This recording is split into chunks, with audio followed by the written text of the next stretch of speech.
Okay, let's just start with this statistics. Pretty wild. 7 of the top 10 most planted grape varieties worldwide. They all originated in France. It's incredible when you think about it, isn't it? French wines aren't just, old school. They fundamentally shaped what pretty much everyone drinks today. Yeah, they're like the OGs, the blueprint. Exactly. It's not just about the grapes themselves, but the styles, the regions. They set benchmarks that influenced plantings and winemaking, well, everywhere. Right. So for this deep dive, we thought, let's zero in on 9 really key French regional wines, Yeah. the ones that have had this huge impact. Think of it as a shortcut, maybe, to understanding a big slice of the wine world. A very efficient shortcut. Because you want to get the knowledge, get it properly, but not drown in detail, right? This should help connect some dots. And understanding that old world versus new world thing is helpful here. France being old world, obviously, with centuries of history. And then places like the US, Australia, Chile, the new world, they often looked straight at France. Totally. Copy the homework, basically. What grapes to plant, what styles to aim for. In many ways, yes, it was the model. So our mission today, explore these 9 French regions, their main wines, and hopefully by the end you'll feel much more clued into the global wine scene. Ready? Let's do it. Where should we begin? Maybe Bordeaux. It's such a cornerstone. Good call. Classic red territory. And let's start left bank, near the Gironde River. That gravelly soil there. Apparently, Cabernet Sauvignon just loves it. It really does. And what you get from left bank Bordeaux, with Cab Sauv leading the charge, well, the aromas are complex. You often get black currant, black cherry, sometimes that pencil shaving note, which sounds weird but works, and maybe some, warm baking spices, a little bit of mint sometimes too. And on the palate. It's not shy, right? Definitely not. Big, bold structure, high tannins. These wines are absolutely built to age. Which naturally means they often cost a bit more. That aging potential, the production effort, plus they're just famous. True, you're paying for quality and that reputation, but its influence is undeniable. Left Bank Bordeaux really defined that classic, age-worthy, Cabernet-based blend. It's the style so many regions try to emulate. Okay, staying in Bordeaux, but let's hop over to the other side.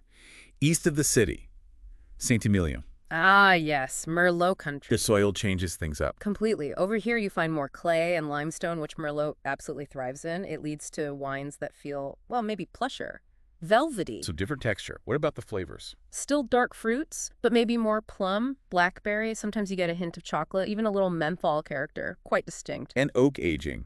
Still a factor like on the left bank. Oh, definitely. Merlot from Saint-Emilion benefits hugely from oak. Adds complexity, structure. Yeah. And yeah, that adds to the cost too. Price-wise, maybe a bit less than top left bank cab sometimes, but still, quality costs. Generally, yes, but the key thing about Saint-Emilion is it showcases a slightly different style, often smoother, maybe more approachable when young. Merlot's massive global popularity. A lot of that owes thanks to the profile established right here. Okay, fascinating. Let's switch gears completely. Head north. Yeah. Burgundy, and specifically Chablis. If you think Chardonnay equals oaky and buttery, Chablis is like, hold my beer. Exactly. Chablis, way up in northern Burgundy, gives you possibly the purest expression of French Chardonnay. No oak, usually. The soil is key again, Kimmeridgian soil. It's limestone, but packed with fossilized oyster shells. Really unique. And you taste that soil. Many people believe so, yes. It translates into this incredible crispness, a real mineral edge. Think green apple, citrus, super fresh, almost never oaked. Right.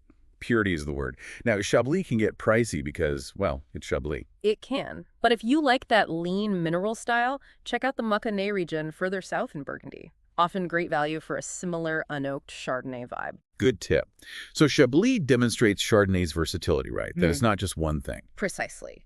Cool climate, specific soils, totally different wine than you might expect. A crucial counterpoint to richer styles. Okay, speaking of richer styles, let's stay in Burgundy but move south a bit.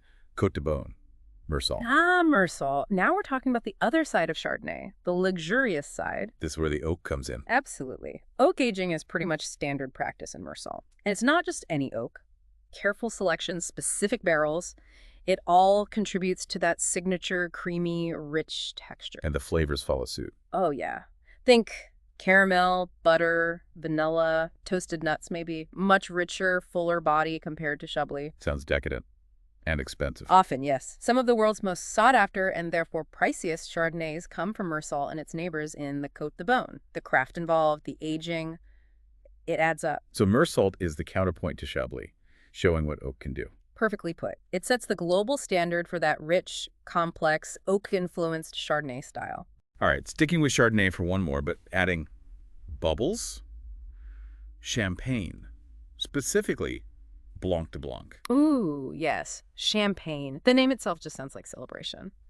And Blanc de Blanc means white from whites, so it's 100% Chardonnay in this case. What makes champagne? Well, champagne. Besides the region, obviously. It's that magical second fermentation in the bottle. That's what creates the fine bubbles, that lovely mousse-like texture. It also adds layers of flavor complexity, like brioche or toast notes. And does it age well, like still wines? Definitely. Good champagne, especially Blanc de Blanc, can age beautifully. It develops these richer, nutty, honeyed notes over time. It's quite something. So if you want that pure Chardonnay expression in bubbly form, look for Blanc de Blanc on the label. Exactly. But champagne's fame means it's often, a bit smendy. Uh-huh. Any alternatives for good bubbles? For sure. If you like the style but want something more budget-friendly, look for Cremant. Cremant de Bourgogne, for example, is made in Burgundy using the same method, often with Chardonnay, and can be excellent value. Good to know. So champagne, especially Blanc de Blanc, is this iconic style, really showing Chardonnay's elegance in sparkling form. Absolutely. Hugely influential on sparkling wine production everywhere. Okay, let's pivot back to reds. Serious reds. Northern Rhone Valley, Hermitage. Hermitage. Syrah territory, sometimes called Serene locally. Serene. Is that different from Syrah? It's generally thought to be an older clone of Syrah, smaller berries, maybe more concentrated flavors, but basically it's Syrah. And Hermitage, perched on these steep granite slopes, it produces incredibly powerful, concentrated Syrah. Granite soils, what does that do? Good drainage, for one, and some say it adds a kind of stony minerality. Flavor-wise, you get intense blackberry, blueberry, and that classic Northern Rhone black pepper spice. Really distinctive. Sounds intense, built to last. Oh, absolutely. High tannins, good acidity. These wines need time, often decades, to really show their best. Proper cellar candidates. The Hermitage itself is tiny, right? And if- Which probably affects the price. Exactly. Small area, huge reputation. So yes, Hermitage can be very expensive.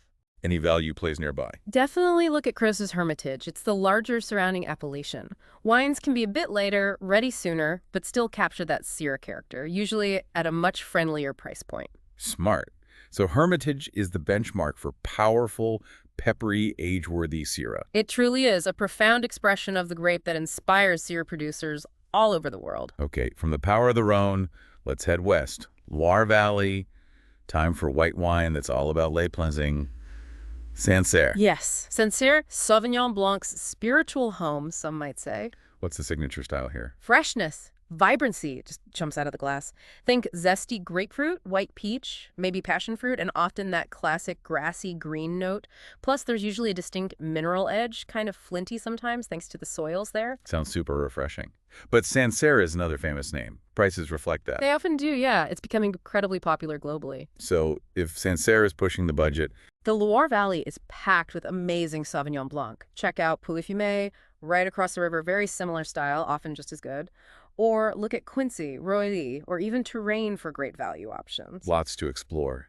Sancerre really defined that aromatic, crisp, almost pungent style of Sauvignon Blanc that people love. It absolutely did. It's a benchmark style for the grape worldwide. Right. Back to Burgundy one last time. But for the other great grape of Burgundy, Pinot Noir. And we have to talk about the Côte de Nuit. The Côte de Nuit. For many, this is the absolute pinnacle for Pinot Noir. The holy grail. What makes it so special? Is it the soil again? It's a huge part of it. That mix of clay and limestone, varying slightly from village to village, vineyard to vineyard, it seems to be perfect for Pinot Noir. It yields wines with incredible elegance, but also real depth and complexity. And the flavors. What's classic Côte de Nuit Pinot? Think red fruits, cherry, raspberry, often with these beautiful floral notes, maybe violets. And as they age, they develop these amazing earthy forest floor, sometimes mushroomy complexities. Complex, definitely. How about structure? Are they tannic like Bordeaux? No, the tannins are much finer, more subtle, silky even, but they have bright acidity, which gives them structure and incredible aging potential, despite that delicacy. And price. I'm guessing it's all over the map. Completely. You can find basic Bourgogne Rouge from the region that's relatively affordable, but then you go up through the village wines, Premier Crus, and finally Grand Crus, and the prices can become astronomical for the top vineyards.